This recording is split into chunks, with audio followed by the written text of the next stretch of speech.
Hello and welcome. Tonight, we're going on a calm and gentle journey through the long and fascinating story of British royalty. From the first ancient kings to the royal family we know today, this is a peaceful walk through over 1,000 years of history. So, if you're ready to relax, get comfortable, and drift off to the quiet rhythm of the past, make sure to subscribe and turn on notifications so you never miss another peaceful trip through history. Now, let's begin. Chapter 1. The Origins, from Saxon Kings to Norman Conquest. The history of British royalty begins not in a castle, but in a time of uncertainty and fragmentation. After the fall of the Roman Empire in Britain, around the year 410, the land was left without central rule. Roman Britain had been a part of one of the most powerful empires the world had ever seen. But when the legions withdrew to defend Rome, they left behind towns, roads, baths, and walls, along with people who had grown used to Roman ways of life. But now, there was no army to protect them, and no emperor to command them. What followed was a long period of change. The people who remained, the Romano-Britons, were soon faced with new waves of settlers from across the sea. Among these were the Angles, Saxons, and Jutes, Germanic tribes who came from what is today Denmark and northern Germany. They arrived first as mercenaries, hired to defend Britain from raids by other tribes. But over time, they began to settle, bringing their families and claiming land for themselves. The arrival of these tribes marked the beginning of what would later be known as Anglo-Saxon England.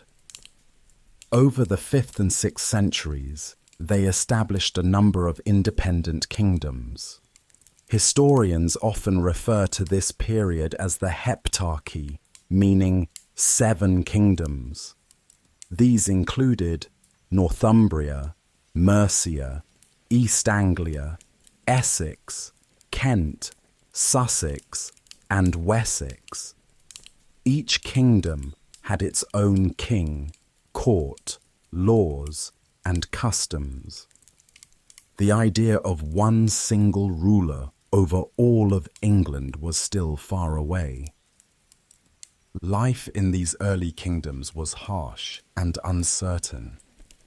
Power rested on military strength, and kings were often chosen because of their ability to lead in battle. Kingdoms fought constantly for land, resources, and influence. Alliances shifted, treaties were broken, and war was a common part of life. Despite the violence, this period also saw the development of a distinct English identity. The Anglo-Saxon kings and nobles brought their language, which over time developed into Old English. They also brought their pagan beliefs, though this would change in the 7th century with the arrival of Christian missionaries. One of the most famous was Augustine of Canterbury, sent by Pope Gregory the Great in 597 CE to convert King Athelbert of Kent. His mission marked the beginning of widespread Christianity in England. As the kingdoms grew, some rulers began to stand out as more powerful than others. In particular, the Kingdom of Mercia rose to prominence in the 8th century. Kings like Offa of Mercia, who reigned from 757 to 796, held influence over much of southern England. Offa is remembered for building Offa's Dyke, a massive earthwork that roughly marked the border between England and Wales, and for his connections with continental Europe. He even corresponded with Charlemagne, the great Frankish king. Yet Mercia's dominance was not to last. In the 9th century, a new threat emerged from the north, the Vikings. These Norse raiders, traders, and settlers began attacking coastal towns and monasteries in the late 700s. Their speed and brutality terrified the Anglo-Saxon kingdoms. Over time, their attacks became more frequent and more organized. By the mid-9th century, a large Viking army, known as the Great Heathen Army, had arrived in England. They didn't just raid, they came to conquer and settle. They took control of vast parts of the country, creating what came to be called the Danelaw, a region of England under Viking control and law. In the face of this crisis, one kingdom emerged as the centre of resistance: Wessex. And it was in Wessex that one of England's most legendary kings would rise, Alfred the Great. Alfred became king in 871, at the age of 22, during a time when Viking forces had already overrun much of England. For years, Alfred fought to defend Wessex. In 878, he won a decisive victory at the Battle of Edington, forcing the Viking leader Guthrum to retreat and later convert to Christianity. This victory marked a turning point. Though the Vikings would remain a threat for decades, Alfred had saved his kingdom. But Alfred was more than a warrior. He was a scholar, a reformer, and a planner. He believed that learning and law were as important to a strong kingdom as armies and weapons. He worked to improve education, translating Latin texts into English so more people could learn. He also reformed the legal system, building on older customs to create a fairer and more unified set of laws. His network of burhs, fortified towns, helped protect the kingdom from future attacks and laid the groundwork for a more connected society. Perhaps most importantly, Alfred helped shape the idea of a single English nation. He called himself King of the Anglo-Saxons, a title that suggested a unifying vision beyond just Wessex. Though he never ruled all of England, his efforts made it possible for future kings to do so. Alfred died in 899, and his legacy lived on through his descendants.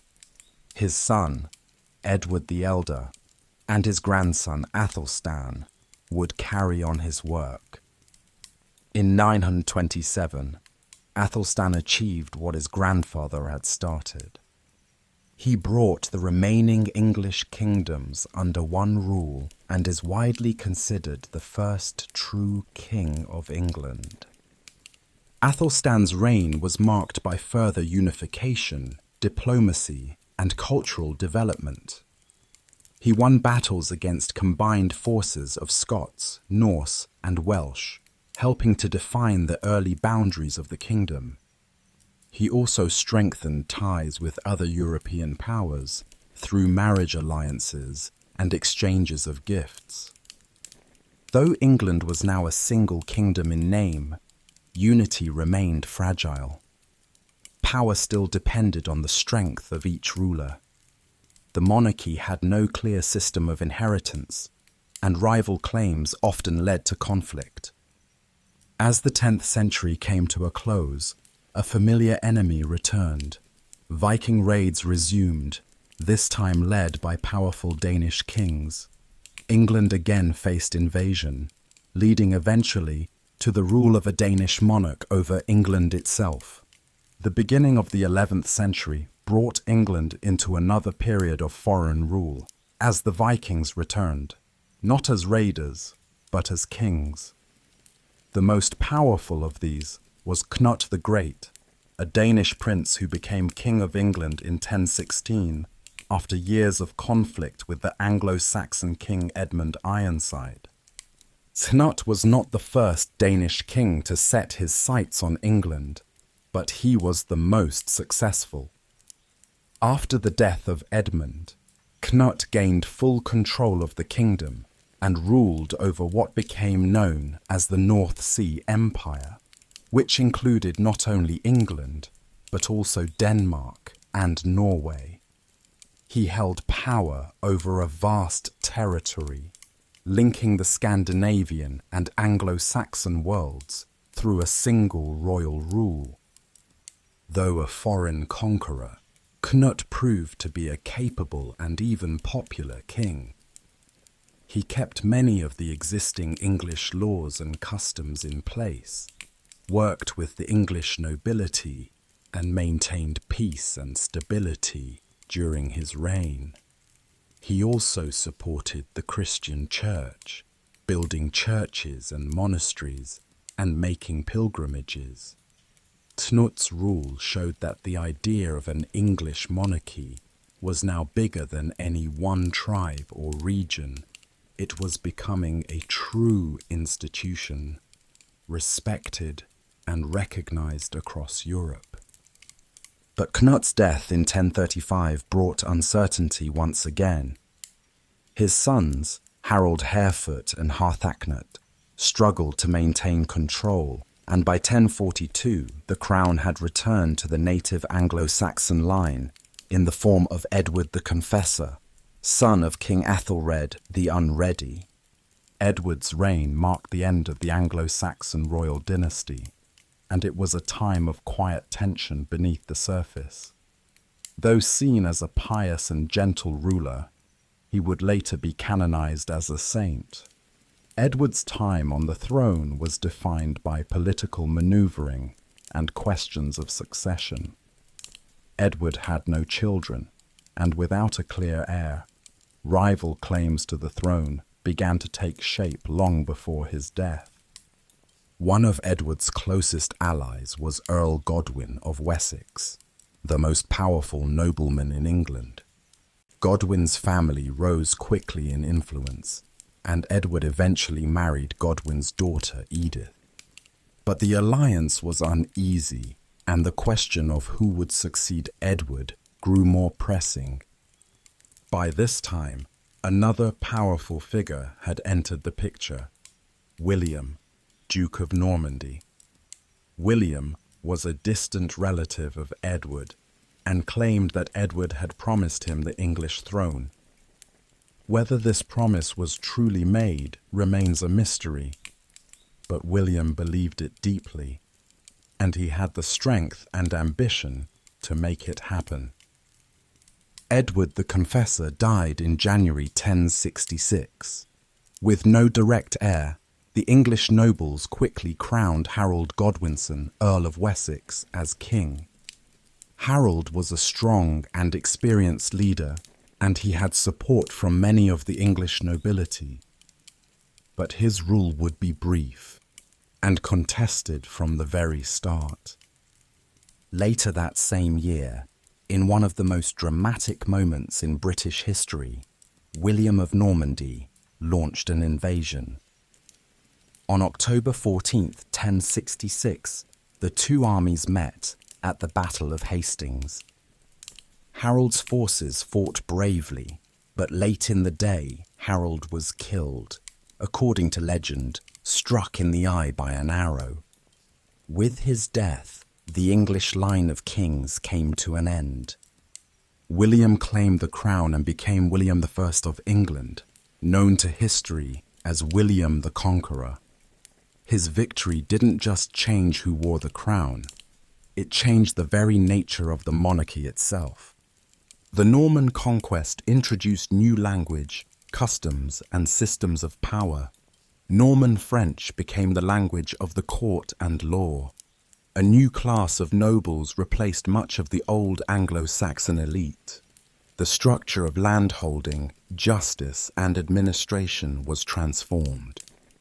William also commissioned the Domesday Book, a vast survey of land and property across the kingdom. It was a symbol of his control and a tool to maintain it. Every manor, every field, and every village was counted, recorded, and taxed under this new royal system. The conquest brought England into closer connection with continental Europe, especially with France. Over the centuries, this link would shape not just politics, but culture, language, and identity. The monarchy became more centralized, more formalized, and more powerful. Though the Norman Conquest marked the end of the Anglo-Saxon era, it was also the beginning of a new phase in British royal history, one that would eventually give rise to the Plantagenets, the Tudors, and the long dynastic line that continues today. The ancient roots of the monarchy had been laid. It had survived invasions, rivalries, and foreign rule. It had grown from a patchwork of warrior kings into a single kingdom with a crown at its center.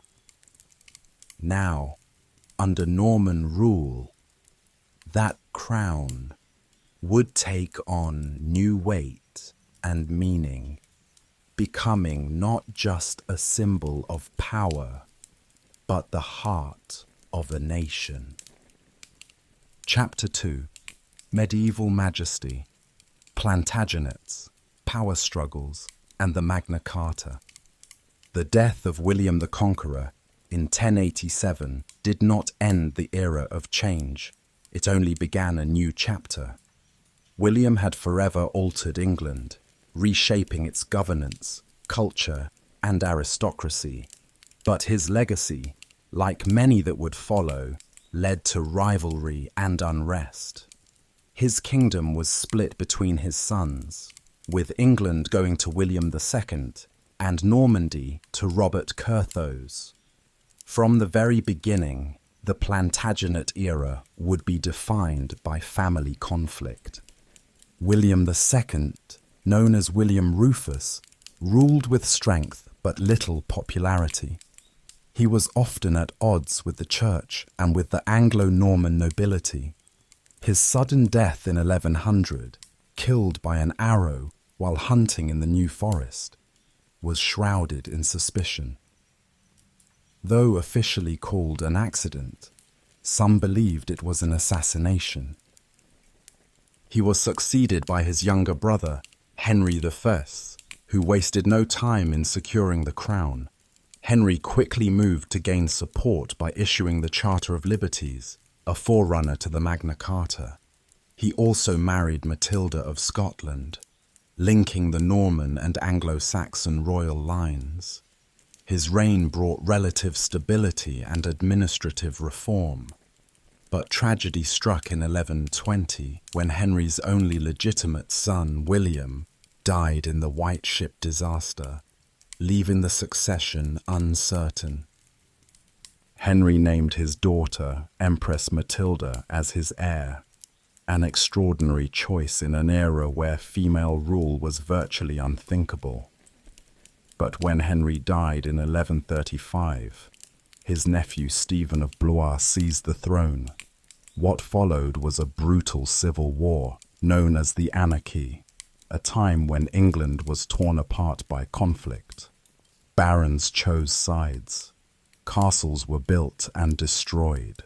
Villages suffered under constant warfare. Order broke down, and the crown lost much of its power. The war dragged on for nearly 2 decades. It was not until 1153 that a compromise was reached. Stephen would remain king, but upon his death, Matilda's son, Henry of Anjou, would inherit the throne. When Stephen died the next year, the Plantagenet dynasty officially began. Henry of Anjou became Henry II, and his reign marked a turning point in English monarchy.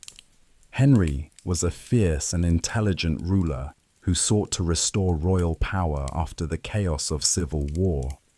He strengthened the justice system, expanded royal authority over barons, and introduced reforms that laid the groundwork for English common law. Henry II also ruled over vast lands in France through inheritance and marriage. He wed Eleanor of Aquitaine, one of the most powerful and influential women of the age. Their union brought Aquitaine into the English crown's hands, but it was also a source of personal and political conflict. Their marriage was stormy, and their children, especially Richard the Lionheart and John, would later rebel against their father. Henry's reign was also marked by his famous conflict with Thomas Becket, the Archbishop of Canterbury.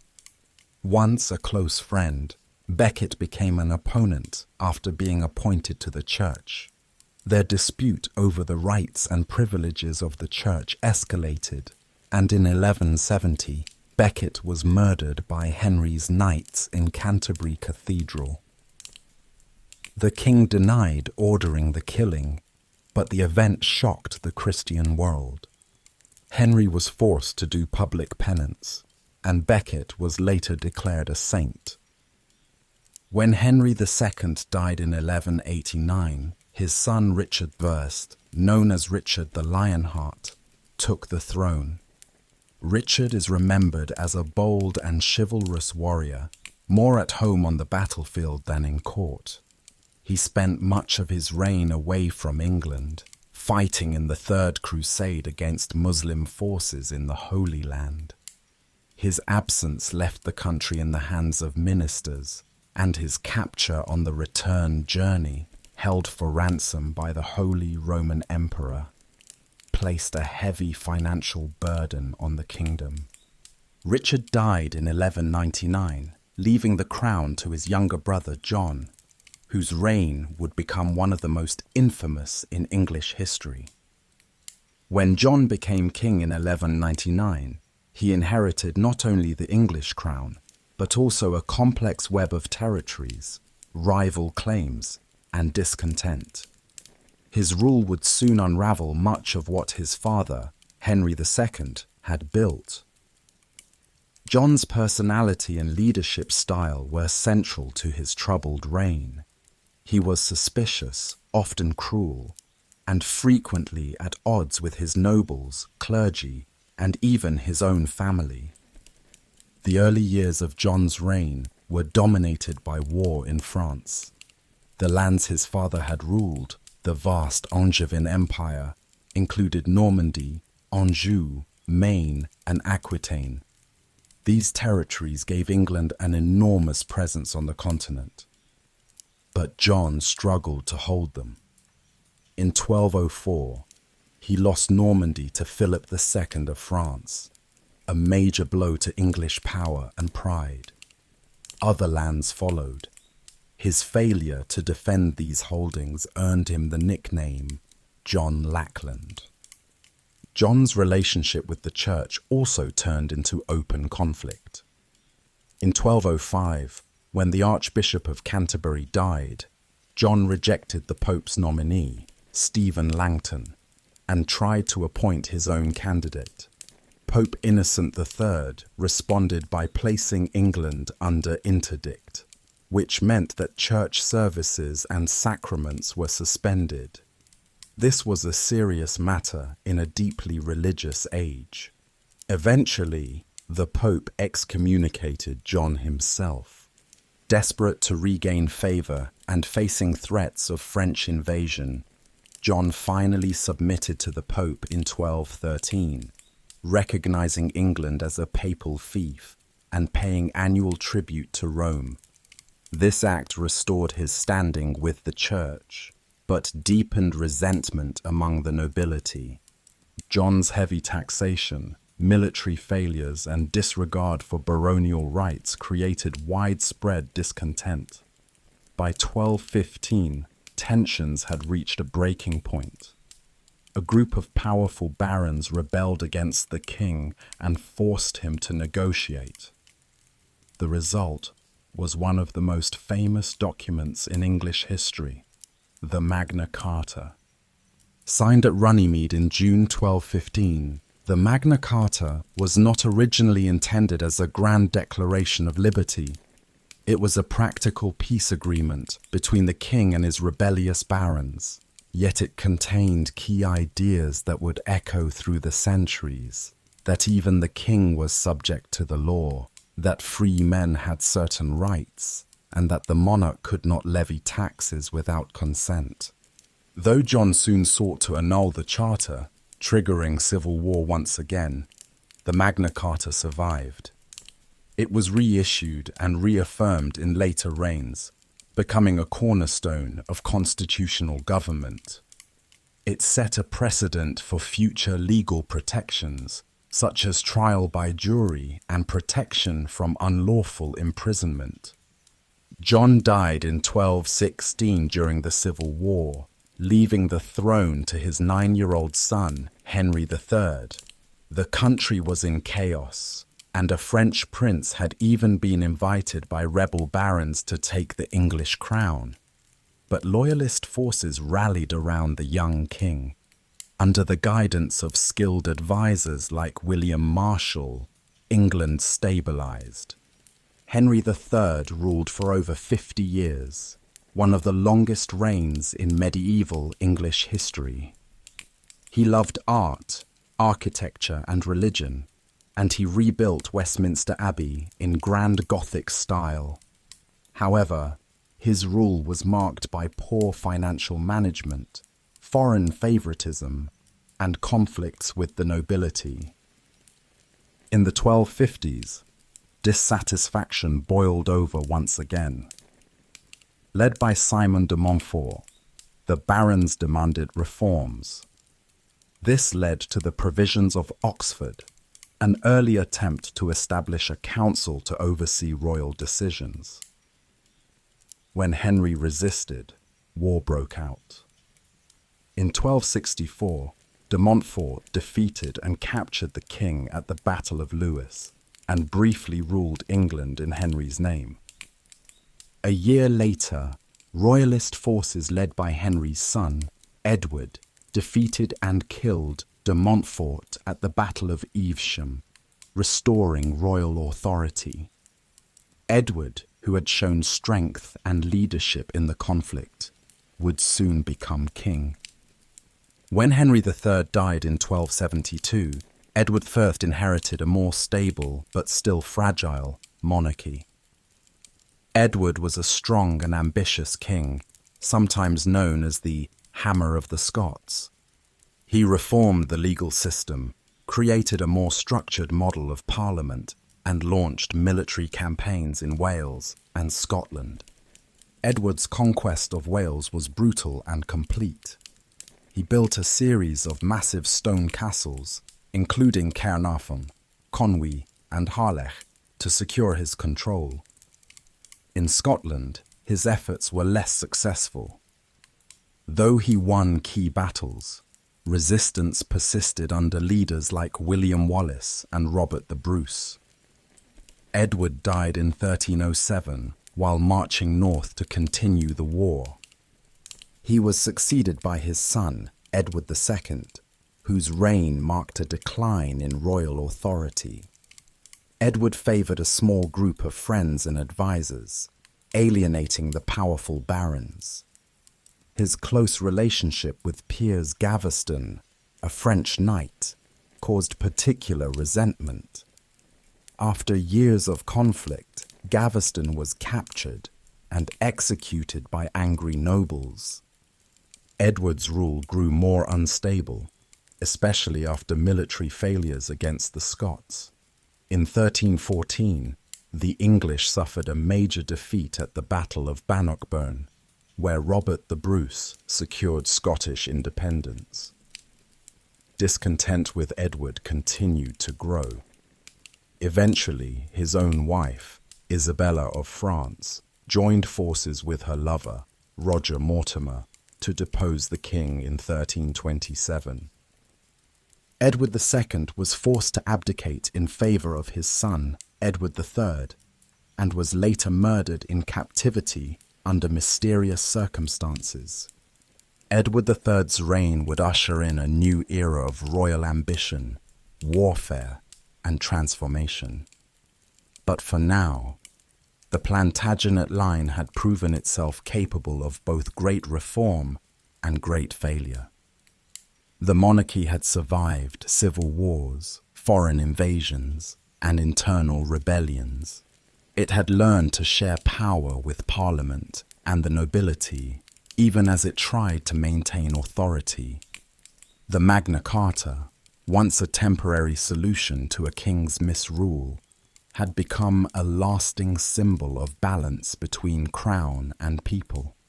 The medieval crown was no longer a simple symbol of conquest. It was becoming something more complex, a role defined not just by blood, but by law, tradition, and the will of the realm. Chapter 3: Tudors and Transformation, the Making of Modern Monarchy. The end of the Middle Ages brought dramatic change to England, and at the heart of that change was the rise of a new royal house, the Tudors. Their dynasty would redefine kingship, religion, and national identity in ways that would echo through the centuries. The story of the Tudors begins with war. For over 3 decades, England had been torn apart by the Wars of the Roses, a series of dynastic battles between 2 rival branches of the royal house of Plantagenet, Lancaster and York. Both houses claimed the throne, and both had passionate supporters among the nobility.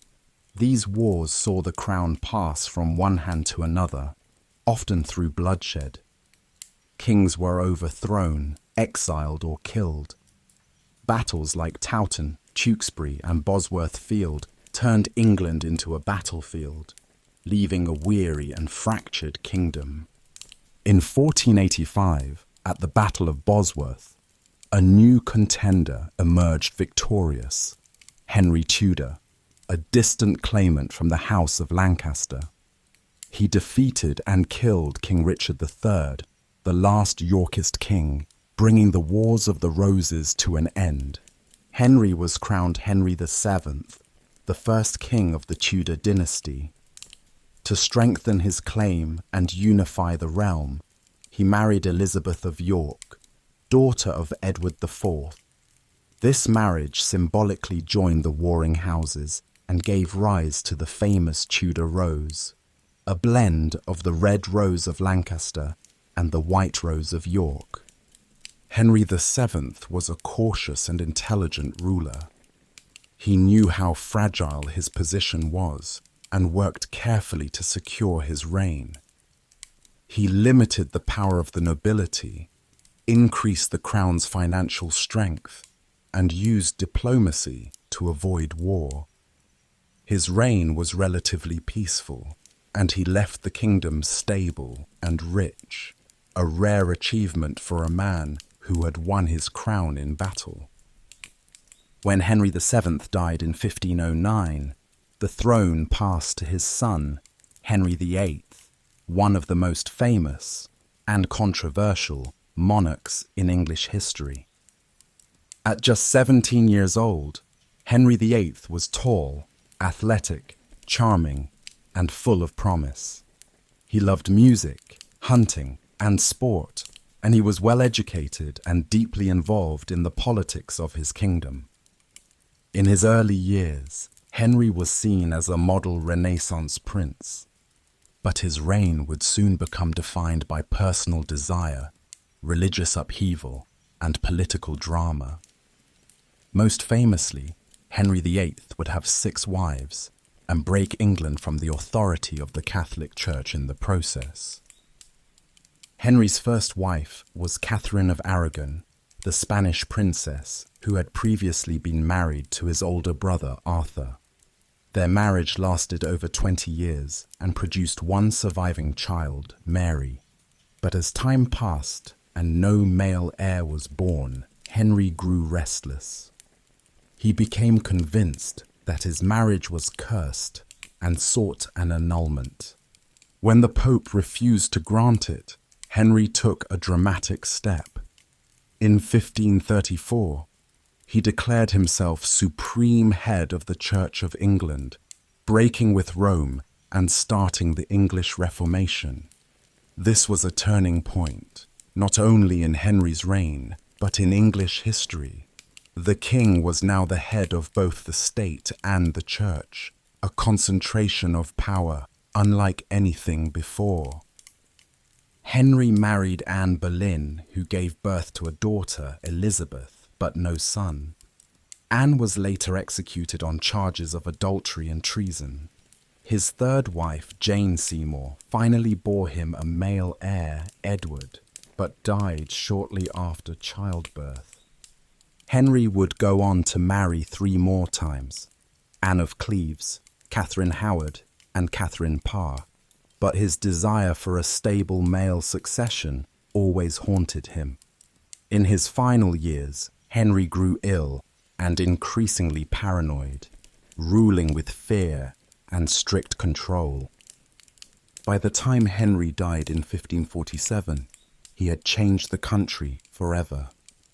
The monasteries had been dissolved, religious lands seized by the crown, and England's relationship with the Catholic world broken. The power of the monarchy had grown dramatically, but so had its challenges. His 9-year-old son became Edward VI, but Edward's reign was short and troubled. A sickly boy, Edward died in 1553 at just 15 years old, after only 6 years on the throne. During his reign, Protestantism was pushed further, and the Church of England moved toward more radical reforms. Edward's death left a power vacuum. His cousin, Lady Jane Grey, was declared queen by a group of Protestant nobles, but she ruled for just 9 days before being overthrown by Mary I, daughter of Catherine of Aragon. Mary was a devout Catholic and sought to undo the changes her father and brother had made. She restored ties with Rome, persecuted Protestants, and earned the nickname Bloody Mary for the burnings of those who refused to convert. Her marriage to Philip II of Spain was deeply unpopular, and her reign was marked by religious division and political unrest. Mary died in 1558 without an heir, and the crown passed to her half-sister, Elizabeth I, the daughter of Henry VIII and Anne Boleyn. Elizabeth would go on to become one of the most admired monarchs in British history. Elizabeth I took the throne in 1558 under difficult circumstances. The kingdom was deeply divided along religious lines. The memory of persecution and political unrest was fresh. But Elizabeth, just 25 years old, brought a calm and steady presence to the crown. Her intelligence, political skill, and strong will would soon make her one of England's most iconic monarchs. She quickly moved to establish religious stability. Her religious settlement of 1559 created a moderate Protestant Church of England, separate from Rome, but inclusive enough to keep many former Catholics within its fold. This compromise helped prevent further religious civil war, at least for a time. Elizabeth also made a clear choice early in her reign. She would not marry. Though courted by many kings and princes, she chose to remain single, calling herself the Virgin Queen. This decision gave her independence from foreign influence and noble families, and allowed her to remain above political entanglements. Her reign would be remembered as a golden age. Under Elizabeth, England flourished in literature, exploration, and national pride. Writers like William Shakespeare and Christopher Marlowe helped define the English Renaissance, and adventurers like Francis Drake and Walter Raleigh sailed to the New World and around the globe. Yet her rule was not without challenges. The question of succession hung over her entire reign. Without a husband or child, there was constant uncertainty about what would happen after her death. There were also foreign threats, most notably from Spain. Elizabeth's support for Protestant rebels in the Netherlands and her tolerance of privateers attacking Spanish ships led to rising tensions with Philip II of Spain. In 1588, he launched the Spanish Armada, a massive fleet intended to invade England and remove Elizabeth from power. But the English navy, aided by stormy weather, defeated the Armada. This victory became a symbol of national strength and divine favour. It established England as a major naval power and further enhanced Elizabeth's legendary status. Domestically, Elizabeth managed her court with careful balance. She played noble factions against each other and kept tight control of her advisors. One of her closest and most loyal was William Cecil, later Lord Burleigh, who helped manage the affairs of state with discipline and skill. Her relationship with Mary, Queen of Scots, was one of the most difficult of her reign.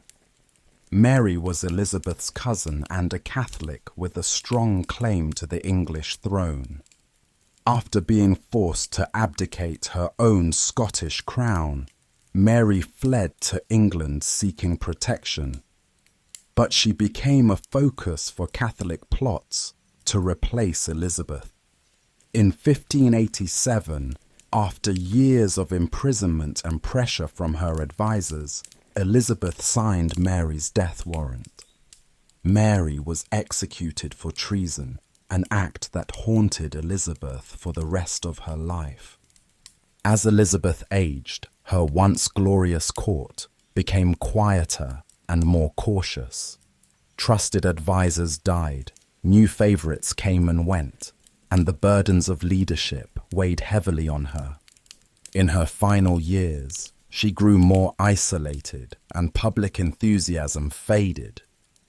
Elizabeth died in 1603 after a reign of 45 years.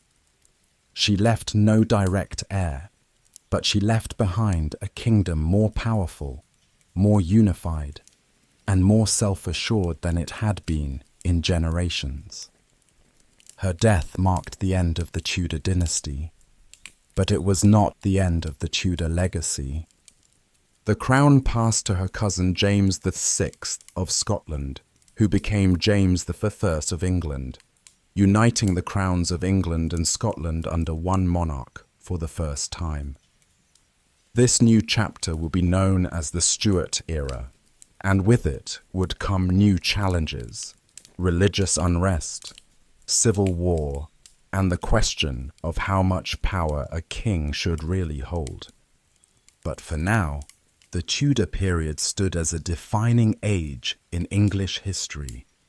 It had seen the monarchy transformed, from medieval kingship rooted in war and divine right to a more modern model shaped by law, religion, and diplomacy. Under the Tudors, the monarchy became not only a political force, but a cultural symbol, a reflection of the growing confidence of a nation finding its place in the world. Chapter 4: Civil War, Revolution, and Restoration. The Crown on Trial. When James VI of Scotland ascended the English throne as James III in 1603, he inherited more than just a crown.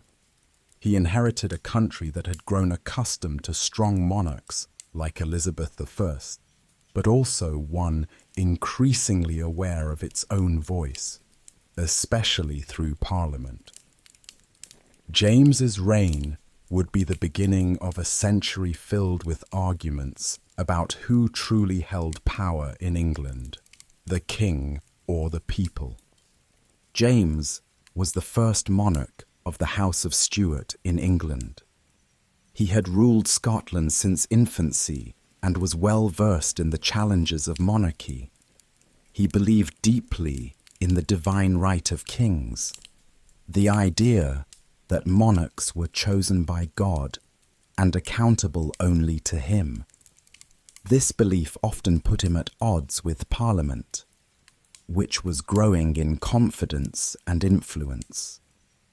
Though James was intelligent and scholarly, his approach to ruling England was often clumsy.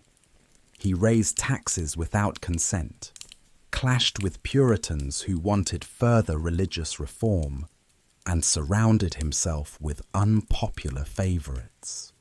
Yet he avoided major conflict and was able to maintain a degree of peace throughout his reign. One of the most famous events during James's rule was the Gunpowder Plot of 1605. A group of Catholic conspirators, led by Robert Catesby and famously including Guy Fawkes, planned to blow up the Houses of Parliament and assassinate the king. Their hope was to replace him with a Catholic ruler. The plot was discovered before it could be carried out, and the conspirators were arrested and executed. November 5th, the day of the failed plot, is still remembered in Britain as Bonfire Night. James also supported exploration and the arts. His reign saw the continued development of the English Renaissance, and his court was home to figures like William Shakespeare and Ben Jonson. He also authorized the King James Bible, a new English translation of the scriptures that remains one of the most widely read and influential versions to this day. James died in 1625 and was succeeded by his son, Charles I, whose reign would bring the monarchy to its greatest crisis. Charles was a quiet and reserved man, but also deeply committed to his vision of royal power. Like his father, he believed in divine right, but he lacked James's ability to navigate the political landscape. Almost immediately, Charles found himself in conflict with Parliament over issues of taxation, war, and religion. He married Henrietta Maria, a Catholic French princess, which stirred suspicion among his Protestant subjects. His efforts to impose religious uniformity, including the unpopular Book of Common Prayer, led to unrest in both England and Scotland. When Parliament refused to grant him the money he wanted, Charles dissolved it, starting what became known as the Personal Rule, or the 11 Years' Tyranny, during which he governed without Parliament at all. To fund his government, he revived old feudal taxes and fines, many of which were seen as unfair or illegal. This period saw growing resistance, especially in Scotland. In 1637, Charles attempted to force the Anglican prayer book on the Scottish Church. The Scots revolted, launching the bishops' wars, which Charles could not afford to fight without help. In desperation, he recalled Parliament in 1640.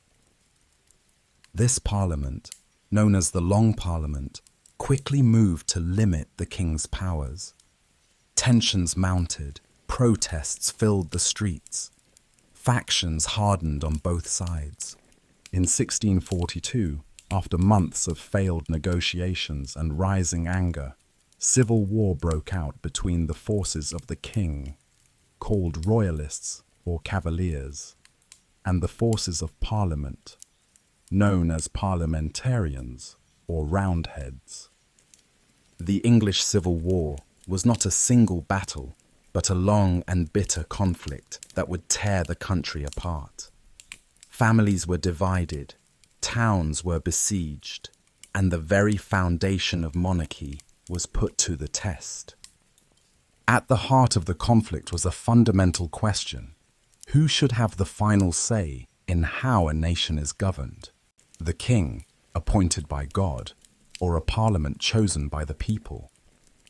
The English Civil War, which began in 1642, quickly spread across the kingdom, engulfing England, Scotland, and Ireland in a series of interconnected conflicts. It was not just a struggle over political power, it was a battle for the very soul of the nation. On one side stood King Charles V, supported by nobles, traditionalists, and those who believed in the divine right of monarchy. On the other were the parliamentarians, a mix of reformers, merchants, Puritans, and ordinary citizens who demanded greater accountability and limits on royal authority. Early battles saw mixed results.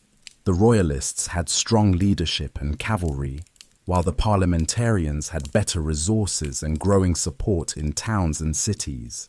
Over time, the parliamentarian side became more organized under the leadership of Oliver Cromwell, a military commander with no royal blood but exceptional strategic skill. Cromwell helped create the new model army, a disciplined and effective fighting force built not on noble birth, but on merit and dedication. This new army turned the tide of the war. By 1646, the royalist forces were defeated and Charles was captured, but peace remained elusive. Despite his defeat, Charles refused to give up power or compromise. He played political games, negotiated with the Scots, and even sparked a second phase of civil war in 1648. This betrayal hardened attitudes among his opponents. No longer did they see him as a misguided monarch. They saw him as a dangerous threat to peace and liberty. In 1649, something unthinkable happened. Parliament, now controlled by Cromwell and the radicals, put the king on trial for treason. A king, judged by his own people. This had never occurred in English history. The trial was controversial and deeply divisive. Charles defended himself with dignity, insisting that a king could not be tried by his subjects. But the verdict was already decided. On January 30th, 1649, King Charles I was executed outside the banqueting house in Whitehall. His death shocked Europe and marked a radical moment in the history of monarchy. The English crown, long seen as sacred, had been publicly cut down. With the monarchy abolished, England became a republic, the Commonwealth of England. It was a bold experiment in government. The House of Lords was dismantled, the Church of England restructured, and the power of the crown replaced by the authority of Parliament and the army. At the centre of this new regime was Oliver Cromwell. Though he rejected the title of king, Cromwell ruled with authority equal to one. In 1653, he was declared Lord Protector, a role that made him head of state in all but name. Cromwell's rule brought both reform and repression. He promoted Puritan values, banned public celebrations like Christmas, and enforced strict morality laws. He also expanded England's power abroad, building up the navy and launching military campaigns in Ireland and Scotland. His harsh policies in Ireland, especially the massacres at Drogheda and Wexford, remain deeply controversial to this day. Domestically, Cromwell attempted to create a more godly, orderly society. He promoted religious tolerance for most Protestant groups, but remained firm against Catholics. Though he believed in Parliament, he often dismissed it when it disagreed with him, ruling increasingly like a monarch in his own right. When Cromwell died in 1658, he was succeeded by his son, Richard Cromwell. But Richard lacked his father's authority and leadership.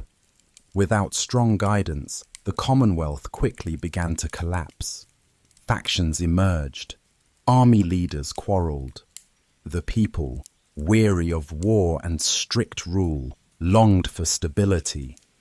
In 1660, just 11 years after the execution of Charles I, the monarchy was restored. Parliament invited Charles II, the son of the executed king, to return from exile and take the throne. This event, known as the Restoration, marked the return not just of the monarchy, but of a more familiar and relaxed way of life. Charles II was welcomed with open arms. The people celebrated in the streets. After years of war, puritanical rule, and political uncertainty, the return of the crown promised peace and normalcy.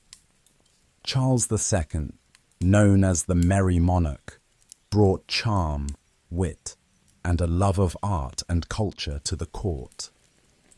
His reign marked a sharp contrast to the strictness of Cromwell's era. Theatres reopened, fashion flourished, and the court once again became a place of splendour and indulgence. But the Restoration was not without its tensions.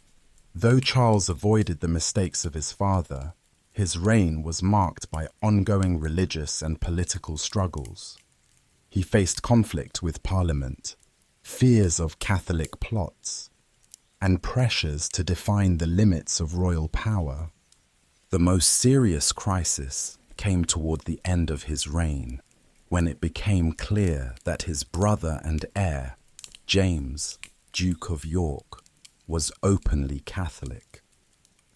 England, still deeply suspicious of Catholic influence, braced for conflict. Charles died in 1685 without legitimate heirs. His brother succeeded him as James II, a monarch whose open Catholicism and authoritarian style would once again push the country to the brink. But for a brief time, the Restoration brought joy and relief to a battered nation. The monarchy had survived rebellion, regicide, and republican rule. It had been tested in ways no one could have imagined, and it had returned changed. The idea of kingship was no longer absolute. The people had seen that a crown could be challenged, even removed. The 17th century had rewritten the rules of monarchy. The stage was now set for the next great transformation, the birth of constitutional monarchy and the beginning of a new balance between ruler and realm. Chapter 5: Empire and Evolution, from the Georgians to Victoria. As the 17th century came to a close, the monarchy once again faced a moment of deep crisis. James II, who took the throne in 1685, was the second son of Charles III and the younger brother of Charles II. Unlike his brother, who had cleverly navigated the stormy waters of religion and politics, James ruled with a stubborn and authoritarian hand. James was a committed Catholic in a country that had become firmly Protestant. His efforts to promote Catholicism, appointing Catholics to high office, suspending laws that restricted them, and maintaining a standing army loyal to himself, alarmed both Parliament and the public. They feared a return to the old days of religious persecution and absolutist rule. The tipping point came in 1688, when James's wife gave birth to a son, creating the real possibility of a Catholic dynasty. Until then, many hoped his Protestant daughter, Mary, would eventually inherit the crown. But now the idea of a lasting Catholic line on the English throne seemed unavoidable. Parliament acted quickly. In what became known as the Glorious Revolution, a group of English nobles secretly invited William of Orange, Mary's husband, and a Protestant ruler in the Netherlands, to invade England. William arrived with an army in November 1688. James, abandoned by many of his supporters, fled to France. In 1689, Parliament declared that James had abdicated and offered the throne jointly to William III and Mary II. It was a peaceful transfer of power, and unlike past crises, it did not involve civil war or bloodshed in England, but its consequences were revolutionary. William and Mary accepted new rules that limited royal authority. The most important of these was the Bill of Rights, passed in 1689. This landmark document laid the foundations for a constitutional monarchy. It confirmed that the monarchy could not rule without Parliament's consent, that laws could not be suspended by royal decree, and that regular elections and free speech in Parliament were essential. For the first time, the monarchy was legally and permanently limited by law. The crown was no longer the supreme power in the land. It was now one part of a system of governance, and that system would continue to evolve. Mary died in 1694, and William ruled alone until his death in 1702. With no surviving children, the throne passed to Mary's sister Anne, who became queen during a time of great change. Queen Anne presided over the Act of Union in 1707, which joined the kingdoms of England and Scotland into a single country, the Kingdom of Great Britain.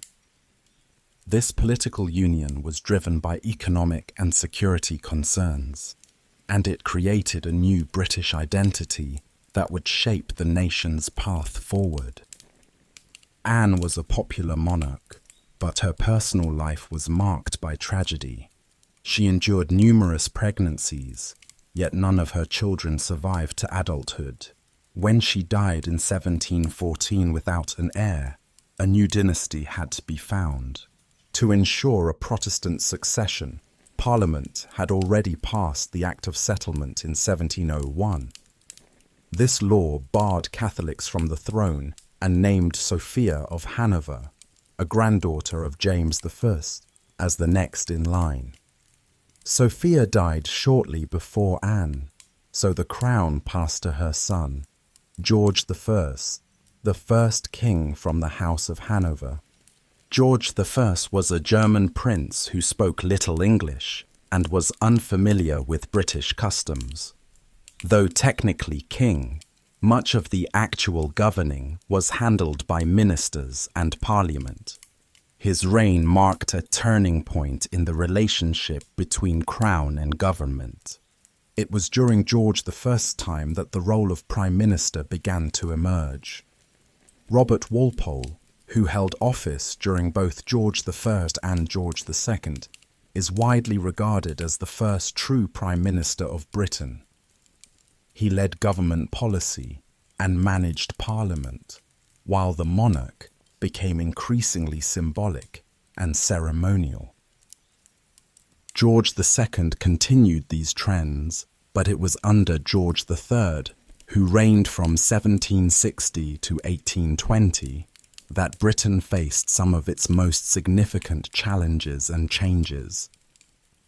George III is best known for losing the American colonies. Under his reign, tensions between Britain and its colonies in North America escalated into the American Revolutionary War.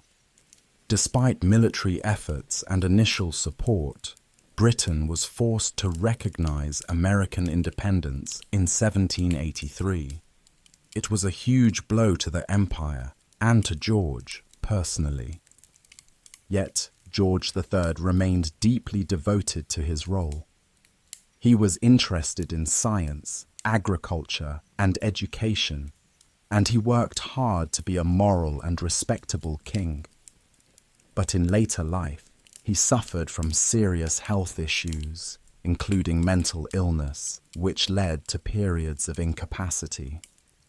During these times, his son George, Prince of Wales, ruled as Prince Regent, a period known as the Regency era. Despite the loss of the American colonies, Britain's global power was expanding elsewhere. Trade, colonization, and the beginnings of the Industrial Revolution were transforming the nation into a modern economic powerhouse. Political reform, scientific discovery, and social change were reshaping British society. The House of Hanover had by now become deeply British. Kings no longer ruled alone. They reigned within a system where Parliament held real power. The monarchy was evolving into a symbol of national identity, above the day-to-day struggles of politics.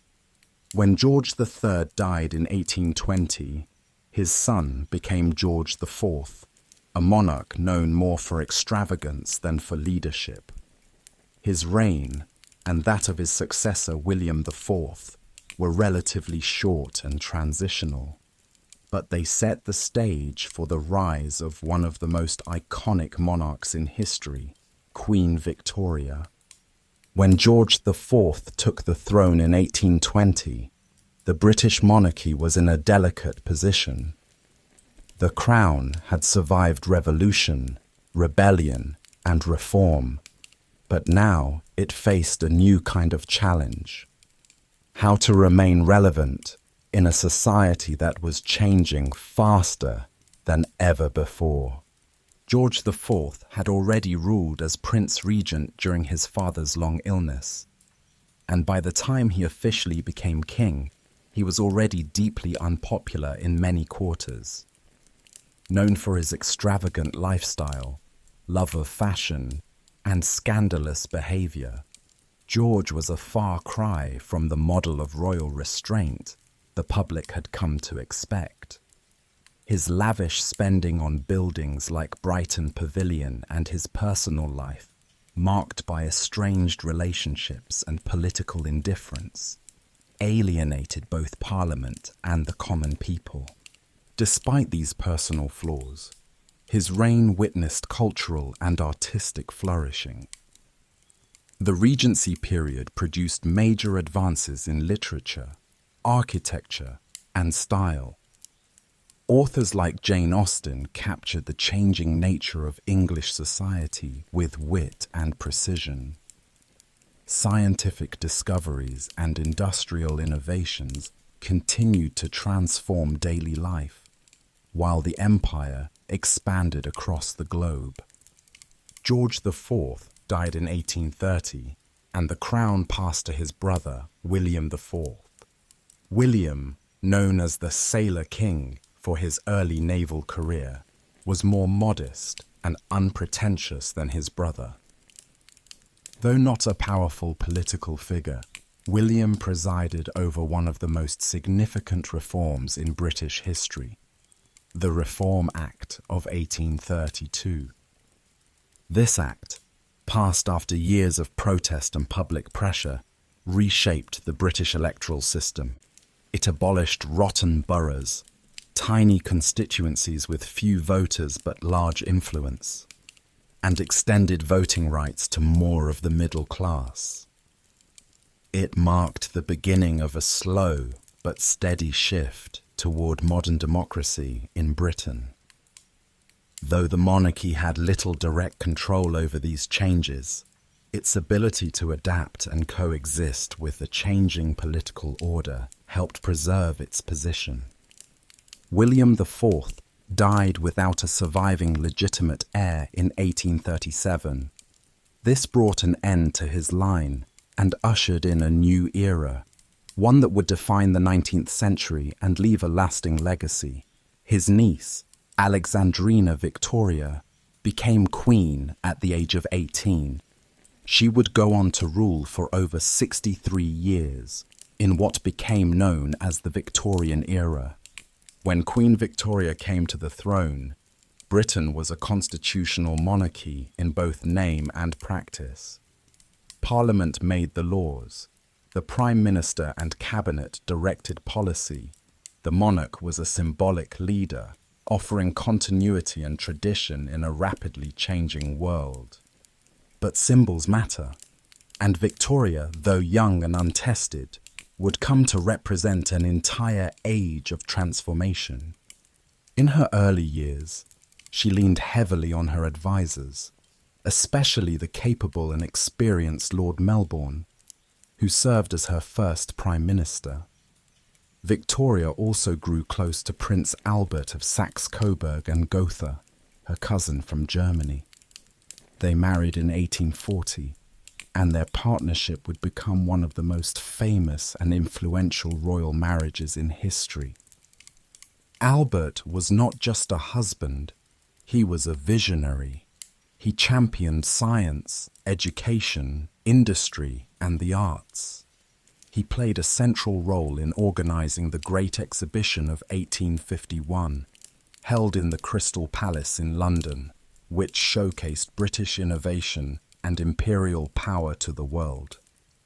The exhibition was a triumph, and it helped define the optimistic, forward-looking spirit of the Victorian age.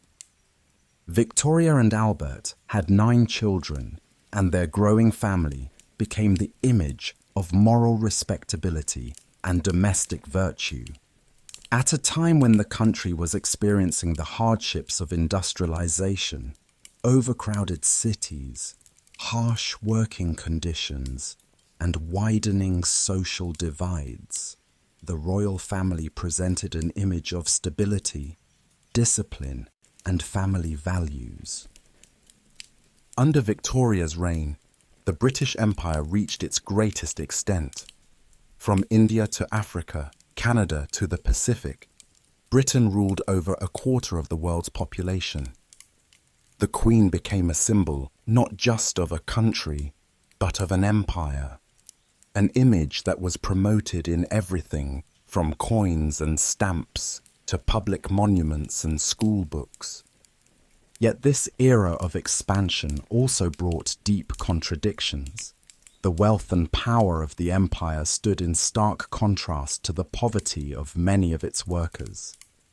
Political movements like Chartism pushed for greater democratic rights. Campaigns for the abolition of slavery, improvements in public health, and the rights of women began to take root.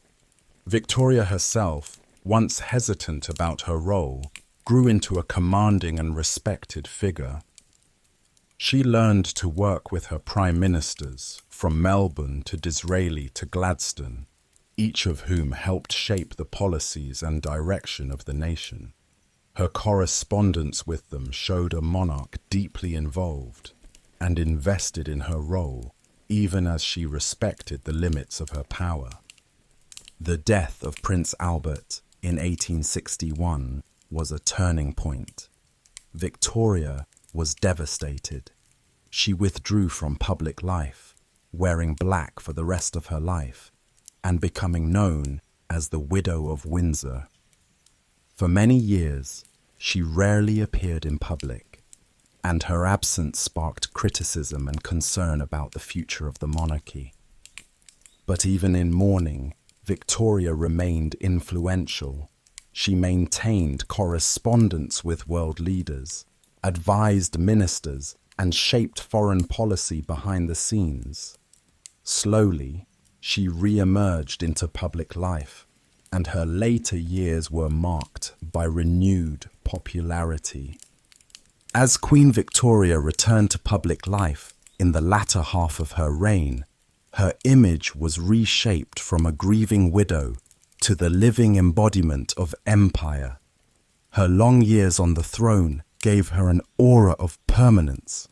She became more than just a monarch. She was the grandmother of Europe, a figure whose very presence connected generations, nations, and traditions.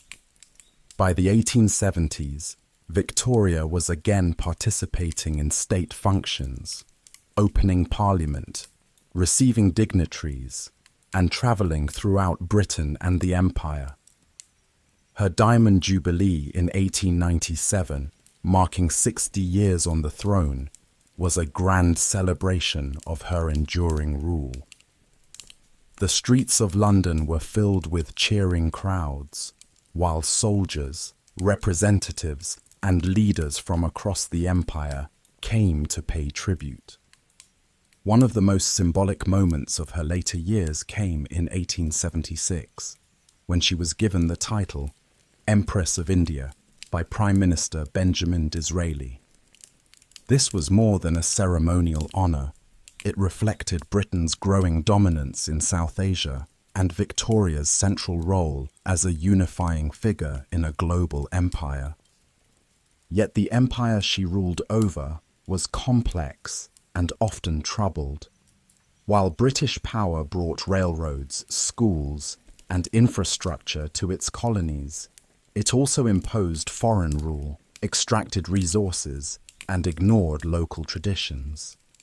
Revolts and resistance were common, from the Indian Rebellion of 1857 to unrest in Africa and Ireland. The Victorian Empire was not just a triumph of exploration and trade. It was also built on conquest, exploitation, and deep inequalities. At home, life in Britain was also changing. The Industrial Revolution, which had begun before Victoria's reign, reached full speed in the 19th century. Cities expanded rapidly, filled with factories, railways, and working-class neighborhoods. New inventions changed how people lived and worked. Electricity, photography, telegraphs, and steamships created a sense of modernity and connection that would have been unimaginable a generation earlier. But these advancements also created challenges. Overcrowded housing, poor sanitation, and long working hours were part of daily life for many. Reform movements began to push for better labor laws, public health measures, and access to education. The Great Reform Acts, passed throughout the century, gradually expanded voting rights to include more of the middle and working classes. The monarchy adapted to these changes by shifting its public image. Gone were the days of absolutist rule. Instead, the royal family was seen as moral role models, patrons of charities, and defenders of national identity. The idea of service began to replace the idea of rule in the public's view of the crown. Victoria, through her long and highly visible reign, helped guide this transformation. She showed that a monarch could be powerful without being political, respected without being feared. Her relationships with her prime ministers reflected this new balance. She had a famously close friendship with Benjamin Disraeli, who flattered and charmed her, calling her the Fairy Queen. She had a more strained, though still respectful, working relationship with William Gladstone, whose more academic and moral tone often clashed with her personal preferences. Yet even in disagreement, the Queen maintained her role as a steady presence above the fray. In her final decades, Victoria also became a symbol of continuity in an age of instability. Across Europe, monarchies were falling or transforming under pressure from revolutions and wars. In France, Germany, Italy, and beyond, the old ways were collapsing. But Britain's monarchy endured, in part because it had evolved. Victoria's personal life also contributed to the monarchy's new image. Her large family, spread across Europe through strategic marriages, earned her the nickname Grandmother of Europe. Her children and grandchildren married into the royal houses of Germany, Russia, Greece, and others. While this created a vast web of royal alliances, it would also play a tragic role in the lead-up to the First World War. The late Victorian period saw more than just technological change. It witnessed the rise of new ideas about government, gender roles, science, and empire. Thinkers like Charles Darwin, Karl Marx, and John Stuart Mill were reshaping how people understood their world. Through it all, Queen Victoria remained on the throne. Her reign offered a kind of reassurance, a sense that, amid all the change, something familiar endured. She became, in many ways, the nation's grandmother, a figure of wisdom, tradition, and stability. As she entered her final years, Victoria was both admired and revered. Her health declined slowly, and by the turn of the 20th century, the world watched with a sense of awe and anticipation. When she died in January 1901 at the age of 81, the entire empire mourned. Her death marked the end of the Victorian era, a time of enormous transformation, growth, and contradiction. The 19th century had seen Britain rise to global dominance. Its monarchy evolved from absolute rule to symbolic leadership, and its society modernized in nearly every way. Victoria left behind a legacy of adaptability and endurance. She showed that the monarchy could survive, even thrive, in a world that no longer bowed to kings and queens, but still found meaning in their presence. With the death of Queen Victoria in 1901, the curtain closed on a century of profound transformation. Her passing was not only the end of a monarch's long reign, but also the symbolic end of an era, the Victorian Age, with all its achievements, contradictions, and complexities.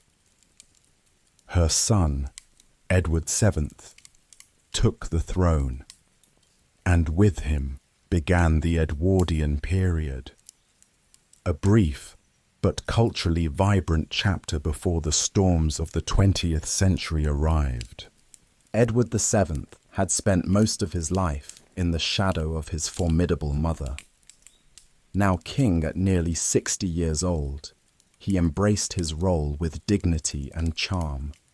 Known for his diplomatic skill and cosmopolitan taste, Edward helped foster improved relations with France through the Entente Cordiale, setting the stage for alliances that would prove vital in the years to come. He also modernized the monarchy's public image, attending civic functions and supporting social reforms that reflected the times.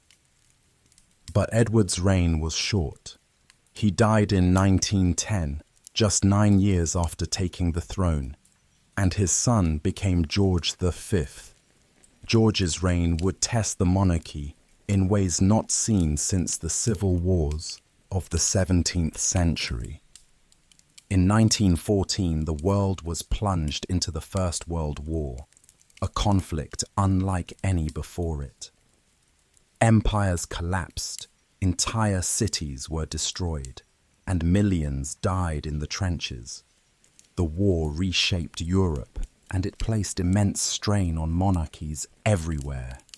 The British royal family faced an unusual challenge.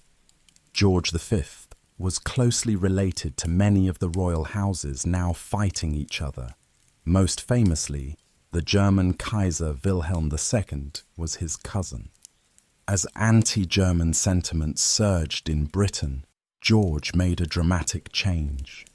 He renounced all German titles and changed the family name from Saxe, Coburg, and Gotha to the very British-sounding House of Windsor. This symbolic act helped distance the British monarchy from its German roots and showed the Crown's sensitivity to public opinion. George became a model of duty and simplicity during the war, visiting troops, supporting charities, and presenting a calm and united front. The end of World War I brought political revolutions across Europe. The Russian Tsar, German Kaiser, and Austro-Hungarian Emperor were all deposed. Monarchies were falling. Yet in Britain, the crown endured, wounded, perhaps, but not broken. George V's careful leadership helped preserve the monarchy's position. He oversaw significant changes in government, including the Parliament Act of 1911, which reduced the power of the House of Lords and confirmed the primacy of elected representatives. He also saw the creation of the Irish Free State in 1922, ending centuries of direct British rule in Southern Ireland. When George V died in 1936, the monarchy faced another crisis. His eldest son became Edward VIII, but his reign would last only 11 months. Edward fell in love with Wallis Simpson, an American divorcee, and insisted on marrying her. The Church of England, of which the monarch is the supreme governor, opposed the union. So did the government. Edward faced an impossible choice. In December 1936, he chose love over the crown. His abdication was the first voluntary renunciation of the throne in British history. It stunned the nation. Edward's younger brother became George VI, stepping reluctantly into the role of king. George VI was shy, modest, and plagued by a stammer. But during World War II, he emerged as a symbol of courage and steadiness. He refused to leave London during the Blitz, visited bombed neighborhoods, and supported morale across the country. Alongside Winston Churchill, George represented national unity in the face of Nazi aggression. When the war ended, Britain emerged victorious but changed. The empire was fading, and the world was entering a new era. In 1947, India gained independence, marking the beginning of the end of the British Empire. The monarchy would have to adapt again. In 1952, King George VI died. His daughter, Elizabeth II, just 25 years old, became queen. Her reign would span 70 years, the longest of any British monarch. Under her leadership, Britain continued to evolve, from empire to commonwealth, from industrial power to global cultural influence. Elizabeth saw Britain through the Cold War, decolonization, social upheaval, and economic transformation. She worked with 15 prime ministers, met countless world leaders, and maintained a public role rooted in duty, discretion, and continuity.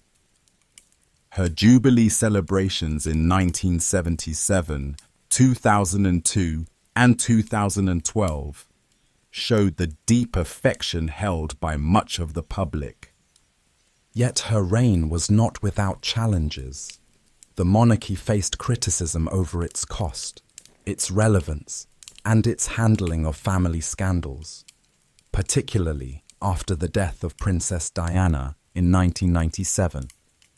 But Elizabeth adapted, modernizing the institution in subtle ways, becoming more accessible and embracing television and media. In 2022, Queen Elizabeth II passed away, marking the end of a monumental reign. Her son, Charles III, became king, continuing a line that stretches back over 1,000 years.